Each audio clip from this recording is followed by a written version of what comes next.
The bacon sang before the truth did, fat hissing like secrets escaping a clenched mouth as the coffee machine exhaled its low, steady breath across the kitchen air. Sunlight stitched itself through the curtain seam and mapped a warm stripe across the tray. Two perfectly poached eggs with yolks like small suns, crisp bacon bowed into curls, a sourdough slice scarred by the toaster's heat, a glass of fresh orange juice holding a sunrise, and a folded white note sitting among it, all like a quiet blade. This was our Sunday ritual, a little island of calm we built and rebuilt every week, believing that routines could keep a life together if we held still enough and smiled long enough, and pretended not to hear the floorboards groan at night. She stirred before the tray touched her lap, her long dark hair spilling over the pillow like ink across white paper, her lips parting into that gentle morning smile that always made home feel like something with a heartbeat. But the smile hurt today, because in it I saw the version of us I'd clung to while my hands bled, her laughter in the hallway, her humming while folding laundry, her fingers tapping an invisible rhythm on my forearm at movies, and I knew what it cost me to believe in it. I'd carried doubt like a wet coat for months, late nights with explanations too polished, phone calls that quieted when I stepped into a room, a scent on her dress that wasn't mine, that was never mine, and the shape of absence where intimacy used to live. Denial can be a gentle drug. It numbs the throat and lets lies slip past unnoticed, and I took that medicine daily with my morning coffee, because loving her felt like breathing, and not loving her felt like drowning. The splinter of truth had been working its way up from the marrow for weeks before it finally pierced skin on a rainy Tuesday, when a canceled meeting sent me home early, and the front door introduced me to a life I didn't recognize. Our bed, our careful place, stitched with 1,000 small promises, held my wife and a man whose name I didn't know then but would learn to pronounce like a bruise, Christopher.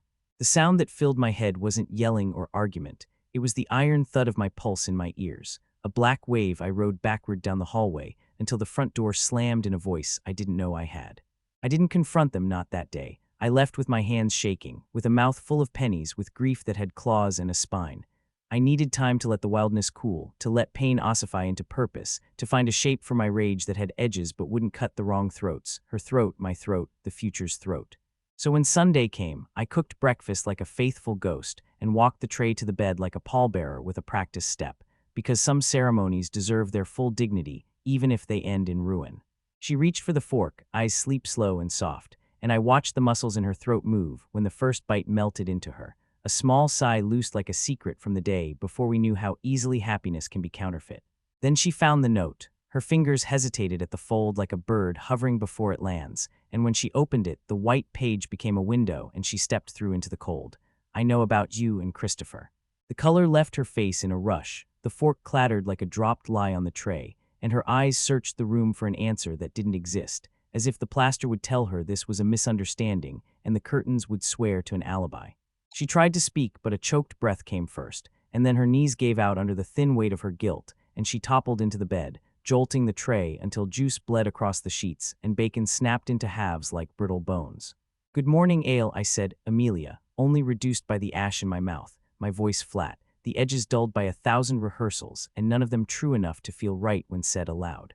How did you?" she managed, every word scraping on its way out like glass dragged over tile. I didn't raise my voice, just swiped my phone and held up a photo, crisp and cruel, her hand in his at a restaurant we'd never visit together, the kind of place with clean lines and tables that encourage secrets. "Let's just say I have eyes everywhere," I said, and watched her face fold into something I'd never seen. Not the sadness of a small slight, not the fear of a lost argument, but the animal terror of a person meeting the real consequence she'd never believed would arrive. "Please, David," she said, my name a prayer with no church, tears starting at the corners and filling in the hollow places her story had already dug. "It just happened," she said, and the laugh that came out of me was hollow enough to echo and bitter enough to burn. "Happened," I answered, like weather, like a slippery stare, like it wasn't repetition stitched across months, across our sheets, across the space where our future used to breathe. "Get dressed," I said, and my voice made a shape that allowed no refusal. "We have somewhere to go." Confusion spun in her eyes, liquid and desperate, but she obeyed as if the room itself had decided on a new gravity, and she was a leaf learning how to fall. 30 minutes later, we stood before an upscale building whose glass gleamed like a polished lie, the kind of place that confuses minimalism with moral cleanliness, and when the doorbell's shrill note cut the quiet Sunday, the man answered with sleep still on his breath. The smile on Christopher's face fell quick as frost when he saw me next to her, and he stuttered my name like a person waking into a nightmare that follows them into daylight. "We need to talk," I said, low and steady, and he stepped back as if my voice had physical weight, which in a way it did. It carried the weight of the house we'd built, the anniversaries, the shared debts, the contented silences, all of it. His apartment was immaculate to the point of absence. It was tidy like an apology that arrives too early and means nothing. We moved to his living room, and he asked what was going on with a voice barely threaded together, and I didn't answer until I wanted to. I pulled out a small velvet box that had spent 5 years sleeping in our dresser like a good memory, and opened it to let the diamond meet the room's light with the same brilliance it had the night I promised to love her. Without knowing, I'd also promised to suffer. Amelia gasped, not because she'd forgotten, but because the ring had returned as evidence instead of comfort, and I held it up like a question before turning it into an indictment. "Do you recognize this?" I asked him and watched his eyes flick to her, and back to me, and then lower like a boy caught stealing from a church donation box. "My wife," I said, and the word felt fragile and dangerous all at once, "wore this while you were with her in the bed I paid for in the home we built with hands that believed they were blessed, not stupid." He shook his head, pale as a confession boiled too long, and stammered apologies that stacked up like cardboard, useless at the first hint of rain. A mistake, he tried, and then the rage that had been winter inside me thawed all at once and poured through my fists into the table, the impact sending a vase skidding and bursting like a cheap metaphor that still felt right when water and stems exploded across his perfect floor. "Months of lies," I said, "months of stolen time and borrowed intimacy, and my future pawned to pay for your thrill. Don't call it a mistake when it was a map you both followed in daylight." Amelia folded onto the floor beside the debris, sobbing into her own hands, and pity tried to rise in me like a misplaced reflex, but rage put its palm on pity's forehead and held it at arm's length. "I'm leaving," I told her, each consonant a nail driven into wood, "and I want a divorce." I turned to him. "You can have her. You deserve each other," I said, and the diamond dropped at her feet with a dull, ugly sound that felt too honest for a jewel. Then I left because there are moments where staying becomes a talent for self-harm, and I had no more interest in showcasing it. The months that followed tasted like ashes and water. Lawyers turned love into paragraphs and signatures, into assets divided and boxes labeled and plates wrapped in paper like brittle moons. With every form filed, a strange lightness crept in, not the giddy kind, but the kind a person feels when the fever breaks and sweat dries and the sheets are cool again. I worked late and not to avoid home, relearned my friends' voices in bars where we never used to need each other quite this much, slept without weights on my chest, began jogging again, remembered songs I'd stopped playing because they knew too much about me. One evening, months later, I saw them in a restaurant across the room. They looked gray around the eyes and pale around the mouth, as if the forbidden had turned ordinary and love had turned practical, and neither of them knew what to do with the bill. They didn't see me and I kept it that way. Spectacle isn't closure, it's just noise. I raised my glass to a friend and felt, for the first time in a long time, my face settle into a smile that did not owe anyone an explanation. The past would remain as a scar, not as a wound, and scars don't ask to be tended, they ask to be honored, then ignored.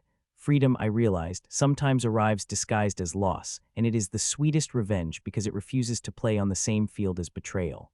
The morning after I left the ring at her feet, I woke to an apartment that didn't know my name yet. Boxes had their mouths open like questions, and the mattress on the floor reminded me that comfort is something we make, not something we inherit. The silence here was different than our home's silence. It was clean, it was honest, it didn't perform. The window faced east and let the sun cross me like a benediction, and I stood there bare-chested, counting breaths, trying to find the one where the ache would finally stop taking up the whole room. Pain has a routine if someone lets it. Mornings are worst because waking is agreeing to carry it again. Afternoons become survivable with coffee and work and small tasks, and evenings are an empty stage where memory rehearses what it thinks could have saved you. I learned new rituals to keep the old ones from devouring me. Brisk showers until my skin went red, sinkfuls of dishes washed by hand, emails answered too quickly because speed felt like control, junk drawer reorganized until the batteries faced the same way, and runs at dusk where I tried to outrun the picture of his hand on her hip and failed but got faster. Friends manifested like lighthouses, some steady and silent, some loud and blinking, Tom texting daily gym check-ins, Iris dropping off soup with a spoon tucked in the napkin and a note that read, "Grief eats, make it eat soup." My mother left voicemails where her breathing did most of the talking, and maybe that was grace. Lawyers turned me into a narrator of my own life, asked what I wanted in exchanges where the true answer was. For time to rewind by one ordinary Tuesday, or failing that, for the part of me that still believed in miracle exceptions to stop whispering. The divorce filings were almost surgical, all sterile language and clear incisions, every line a measured cut from the body we had been. When we met at mediation for the first time, she arrived with a sweater too big and a face too small, and I recognized the look of a person trying not to drown with a cup in their hand. The room smelled like carpet cleaner and compromise, and the mediator spoke in a voice shaped like neutral, and every time we said the house or the car or the savings, I heard instead the first-year apartment, the trip to the coast where we ate fruit on a balcony and pretended we would always be 28, the night we lost a pregnancy we hadn't planned and cried into each other until the bed shook. We divided the furniture like soldiers dividing a field, not with joy, but with grim acknowledgement that someone has to live with the arrangement. She asked for the dining table, and I let it go because the chairs creaked in our particular rhythm, and I did not want to live with ghosts that polite. I kept the record player because it had the scratch in the needle she used to complain about, and I needed, desperately, a flaw that stayed where it was put. There were moments when her voice reached for me as if it remembered 1,000 ordinary kindnesses. We need to talk about the dog. We should sell the couch. Is it okay if? And every syllable carried the weight of almost. But almost is a country without roads. Travelers wander there until their bread molds. At night, when the world wore its dim voice, I wrote letters I didn't send. Dear Amelia, today the mechanic said the sound is just the heat shield rattling, and I didn't tell him that the sound in my chest is the same and also different. Dear Amelia, I think I hate Christopher not because he is exceptional, but because he is perfectly ordinary, and yet here I am, which means I was beaten not by a villain, but by boredom. Dear Amelia, today I jogged past a father teaching a kid to throw a ball and understood, for the first time, why some men grow quiet and stay that way. I would fold the letters and slide them back into a book for safekeeping, because sometimes the truth is not made for the mail, only for the mouth that said it. Weeks became a loose braid of routine and surprise. I woke without her name in my throat one morning and counted that as a win. I slept through the night after another and considered that a truce. Work began to ask for me again, and I answered without resenting the way it pulled me from myself, because something had to. And still in the margins, the image arrived. His apartment's clean lines, the vase tipping, the ring at her feet. Memory is cruel in its insistence that it can fix the past with enough replays, and each time I reminded it, this isn't a game with hidden levels, this is a fire already out. Then a call came from an unknown number, and her voice arrived 6 months late and exactly on time. Could we talk, she asked, and the silence between us was a tightrope I stood on while looking down at a canyon I'd already fallen into and crawled out of. I agreed to meet at a cafe with brick walls and a chalkboard menu, and a barista who remembered my order like it mattered to the world. She walked in wearing the same necklace she'd worn the day we signed our lease, the little silver circle catching every flicker of light like a lighthouse that had lost its map. The conversation started with apologies that sounded practiced, then faltered into the raw place where words stopped dressing up. She said she missed the sound of my laugh, and I remembered how it used to blow the dust off a long day and felt betrayed by my own memory. She said Christopher had changed since the affair became a relationship, that the thrill had curdled into logistics, that his temper arrived like bad weather and left like humidity. She said she had never meant for any of it to happen, and I almost laughed again, because gravity had never meant for an apple to bruise either. What do you want from me? I asked. She didn't answer, which was its own answer, because sometimes what people want is the option of wanting. The coffee went cold between us, and we talked about the dog, about the papers left to sign, about the painting she couldn't find and the sweater I could keep. We tried briefly and with the clumsiness of amateurs to say something brave. It didn't land. When we stood to leave, she reached for my sleeve the way she always had, fingertips brushing a world that no longer existed. Be well, she said, and it sounded like a benediction uttered from a ruined altar. I walked out into light that felt a degree brighter than when I'd entered, and for the first time since the breakfast tray, I believed the day could be mine without anyone else's name scrawled across it. Later that week, Tom convinced me to come to a climbing gym, a place where fear and trust share the same rope. Gripping holds that didn't fit my hands and leaning back into a harness that needed me to believe in it, I felt the body remember how to calibrate risk against reward. Halfway up a route color-coded for humility, my forearms burned and my breath went ragged, and I looked down to find Tom saying, "Fall if you have to, the rope will catch." I didn't fall. But I knew then that if I did, I would not hit the ground. On the drive home, the city lights gave the street a quiet glitter, and a new thought arrived like a cautious guest. Maybe the point was never to win back what was lost, but to become someone who could live without needing what had failed. I slept that night without dreams, which felt like the body's version of forgiveness. There's a peculiar peace in building a life from fragments. Each piece is a choice rather than an inheritance. I rearranged the small apartment 3 times in a week until the couch rested in a place where morning light couldn't make me think of our old living room, and I bought a plant I would probably overwater, because some living thing needed my gentle mistakes. Work tightened around me like a well-tailored jacket, and I wore it with appreciation, not as armor, just as proof that I could produce goodness with my hands. The runs lengthened, the coffee got stronger. I learned the names of neighbors I used to ignore. Mrs. Raham with her jasmine that scented the stairwell, the college kid with the skateboard and kind manners, the retired electrician who fixed the flicker in my kitchen light for the price of listening to his story about falling off a ladder in '98. On a Wednesday, Iris dragged me to a reading at a small bookstore where chairs were mismatched, and the owner brewed tea in a dented kettle. The author read a passage about a man who mistakes longing for love until he learns the difference so painfully it makes him holy, and the room exhaled at the last line like someone had opened a window no one noticed was stuck. Afterward, a woman at the philosophy shelf grinned at my mangled attempt to return a book to exactly the right spot, Lydia, whose laugh arrived fast and left slowly. We talked about margins and underlines, and the way some sentences feel like stepping stones over deep water. There was no spark like in the movies. There was something more trustworthy, a click, the sound of a drawer closing properly for the first time in years. We started with coffee that turned into walks that turned into dinners, where we ate the last fry with the care of people who had learned how to leave enough for the other. I told her about the breakfast tray and the note, and she didn't flinch or try to reframe it. She just listened until my voice ran out and said, softly, that grief is a language and I was bilingual now. She told me about a brother lost to an opioid winter and the way her family learned to celebrate small survival, and I felt the world tilt toward the true. We kept things measured not because we feared the future, but because we respected the past enough to walk around its fresh paint. And yet, life does not let you build without checking your permits. One evening, leaving a restaurant where the waiter had called us you two with such easy charm it felt like a blessing, I saw Amelia across the street. She stood by the bus stop under the jaundiced glow of the streetlight, hair pulled back, eyes scanning the curb for a bus that would arrive late. Lydia followed my gaze, took in the scene, and squeezed my hand with a gentleness that made me ache. Go say hi if you want, she said. I didn't. The past had taught me that some doors open onto rooms where the gravity is wrong. We kept walking. A week later, an email from Amelia arrived like weather, unavoidable and no one's fault. She wrote that she was sorry again, that Christopher had moved out after a fight over a bill and a lie, and then another lie about the first one. She wrote that she was going to counseling, that she'd learned the phrase attachment wounds and wished she had learned it earlier, that she didn't expect forgiveness but wanted to offer gratitude for the years when we were us. I read it twice, then a third time, and felt the text loosen, as if the words themselves stepped back and bowed. I wrote back to say I was glad she was getting help, that I hoped she built something steady, that I could not be part of that construction crew. Hitting send felt like setting down a heavy object I'd trained myself to carry. The next milestone arrived unannounced on a Sunday. Standing at my kitchen counter, I realized the smell of coffee no longer made me think of betrayal.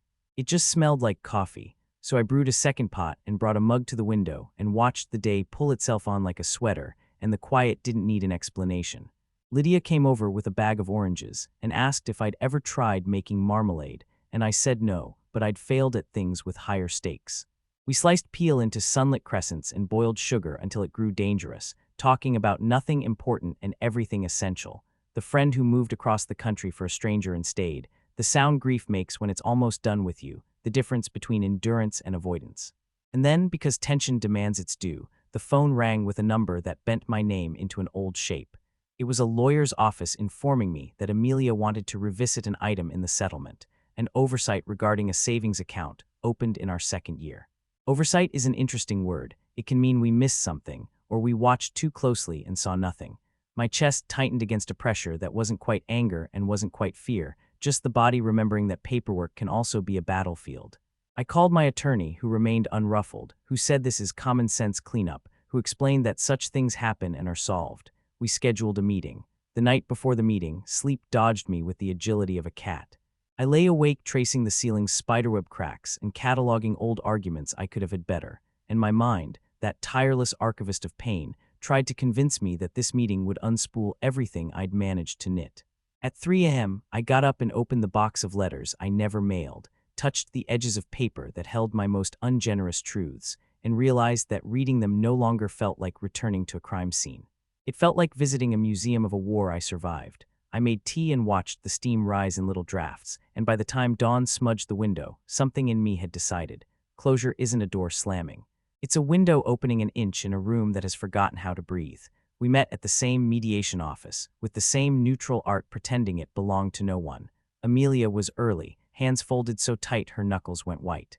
The discussion was cordial, even kind, numbers, signatures, the arithmetic of endings.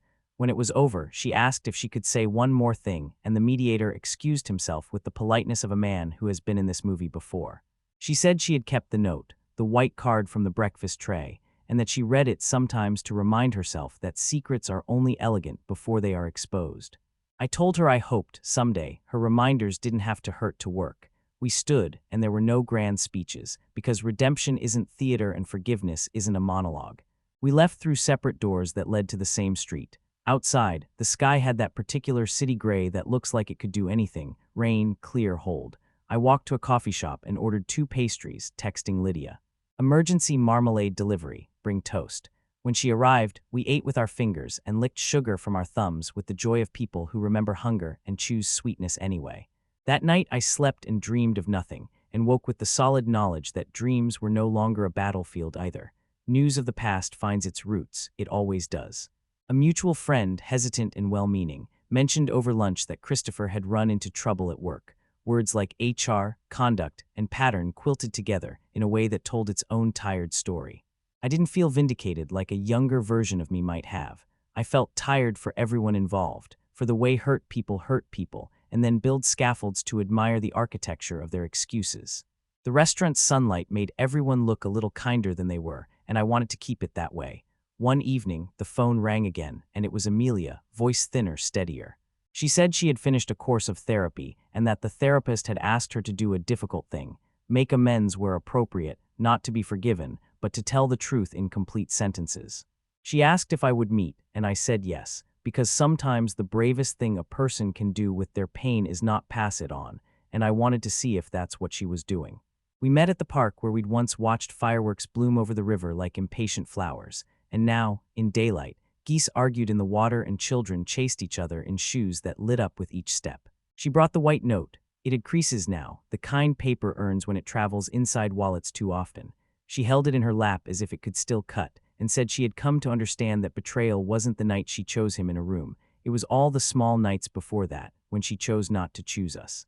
She said she was sorry in a way that did not try to be magic, and then she told a story I had never heard, that the first time she met him, it had felt like looking in a mirror that made her legs longer and her face sharper and her laugh brighter, and after a while she forgot which reflection was real. She said it took losing me to remember that mirrors are liars if stared into long enough. I listened and let the wind carry away every word after my chest recognized its limit. At the end, I told her that amends accepted didn't mean relationship available, and we both nodded like adults in a class we had been failing and were finally passing. The park glinted in small ways: sun on water, a dog's collar bell, a lilac's first attempt, and we stood. She handed me the note and said, "This belongs to you." I looked at it and understood something so simple it was almost funny. It didn't. "This belongs to the past," I said, and she folded it again, gentler this time, and tucked it into her pocket as if she'd finally understood where it could live without hurting the present. That night, Lydia and I cooked together with a playlist that knew when to be quiet. We made pasta with lemon and capers and let butter teach us patience, and while the noodles softened, we danced in the small kitchen in steps that had no choreography and all the logic in the world. After dinner, we sat on the floor with our backs against the couch and told each other about the worst day we'd lived before the ones we'd already confessed, and we did not try to rescue each other from the telling. When we finally fell asleep, it was on the couch we'd chosen together, under a blanket that remembered both our warmths. The next morning, after a run that left me rinsed clean, I found a pale envelope under my door with no return address. Inside was a photograph, Amelia and me on our 5th anniversary, the night I'd given her the ring now sitting somewhere between pawn and memory. On the back, in my handwriting, the words, "There is always a way to be kind later." I had written that at a time when I believed kindness could solve everything. Now I believed it could solve some things, and that was enough. I taped the photo inside a closet door rather than on the fridge, a shrine you visit only when you mean to. Closure arrived not as a trumpet, but as a string of small bells. The settlement finalized without drama. My attorney called it tidy, which felt like a miracle worth accepting. Work promoted me into a role that asked me to mentor younger staff, the kind who still believed red lines are personal and emails can break you, and I watched a newer version of myself in their faces and wanted to be the person I had needed. Sometimes I caught my reflection in a window and didn't immediately prepare to defend it, which is a strange and wonderful piece. Months later, at a restaurant across town, I saw Amelia again, this time with a friend, laughing at something small, no ring, no shadow. I lifted my water in a silent toast across the clatter and scent of garlic and oil, not because she saw me, but because some rituals are worth doing without an audience. Later, walking home with Lydia's arm threaded through mine, I thought of the breakfast tray, of eggs and bacon and sunlight, and a note that turned a room into a courtroom, and I realized that morning had not destroyed me. It had freed me to tell the truth and survive it. Resolution, Part 6. The invitation came in an ordinary email on an ordinary Tuesday. A local nonprofit wanted volunteers for a weekend renovation at a women's shelter, painting, patching, building shelves that wouldn't wobble, making rooms that remembered safety. Lydia said she'd come if I did, and we signed up for Saturday morning, bringing donuts and optimism, and the kind of tired you can earn honestly. The shelter smelled like fresh plaster and lemon cleaner, and new beginnings too tentative to speak in full voice yet. We were assigned to a room whose windows stuck and whose paint had peeled in strips like old regrets, and an older volunteer named Marta showed us how to cut in clean lines with a practiced hand. We worked in companionable silence punctuated by small talk that mattered. What brought you here? How's the ladder? Do you want coffee while it's hot? And I felt, in the ache of my shoulders and the sting of paint in my cuticle, a satisfaction sharper than any revenge. Around noon, while I was leveling a shelf, a familiar voice came down the hall like a memory testing its echo. I turned and saw Amelia carrying a bucket and a roller tray, wearing a volunteer shirt splattered with paint like a story told honestly. For a second the room shifted, past and present negotiating space, and then everything settled into its right sizes.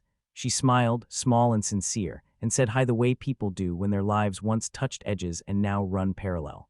Lydia stepped forward with an easy kindness that made the moment breathable, introduced herself, and in the next beat we were workers again, trading tape and brushes and instructions in the shared language of getting good done. Over the next hours, we talked the way people talk when the stakes are human rather than historic, how to coax the window free, where to stack the extra tiles, whether the light gray needed a second coat, where the ladder creaked and why. In the rhythm of those tasks, forgiveness became less an event and more a texture, a grain in the wood that your hand learns and stops resisting. At break, we sat on overturned paint buckets in the yard, while the sun made lace of the tree leaves. Amelia thanked us both for coming, and Lydia said, smiling, that making rooms safe felt like a good use of a Saturday. Amelia looked at me then, and after a pause that knew better than to dramatize itself, said, "I'm glad your life is good." I said it is, and I meant it without needing to measure. She nodded like someone checking off a box on a hard list, and then we got back to work. When the room was done, the walls looked steady and the shelves true, and the window finally lifted with a small exhale, as if it had held its breath too long and was embarrassed about it. The director walked through and cried, and we all pretended not to notice until she laughed at herself, and then we laughed with her, and in that sound the air felt light. Before leaving, I wrote a note and slid it into the top drawer of the new dresser, a habit I did not know I had been preparing for since the breakfast tray. The card read, "You are safe here. You are not behind. The morning is yours." We went home paint-flecked and sore and happier than tired people should be. In the shower, the water ran chalky white at first and then clean, and I stood until my skin pinked and the ache released in small sighs. We ate pasta cold from the fridge and didn't apologize, and later, lying in bed, Lydia traced a fingertip across the inside of my wrist where the pulse speaks, and said quietly that the way I love now feels like a house with doors that open and close properly. I slept with that sentence on my chest like a warm stone. In the morning I made breakfast, eggs, toast, coffee, and placed a folded note next to her plate out of habit and choice. She opened it and laughed, then covered her mouth like she didn't mean to, and read aloud, "I know about you and Grace." The words weren't a threat, they were a testimony. We ate in the soft light of a room that didn't have to pretend to be anything but itself, and when we finished, I carried our plates to the sink and let the water run hot like a promise kept. There is a version of me that still stands in that first bedroom, watching juice spill across the sheets like a sunrise I never asked for. I hold him with kindness in my memory, because he did not yet know he could survive the truth. But the life that runs forward from here beats stronger than the echo behind it, and the heart, stubborn muscle, keeps time with what it believes. The intention was always simple. To be loved honestly, to build something steady, to wake without flinching. The obstacle was everything that wasn't that. The resolution was not a spectacle. It was a quiet morning where the coffee just tasted like coffee. And that after everything is unforgettable enough. That after everything is unforgettable enough.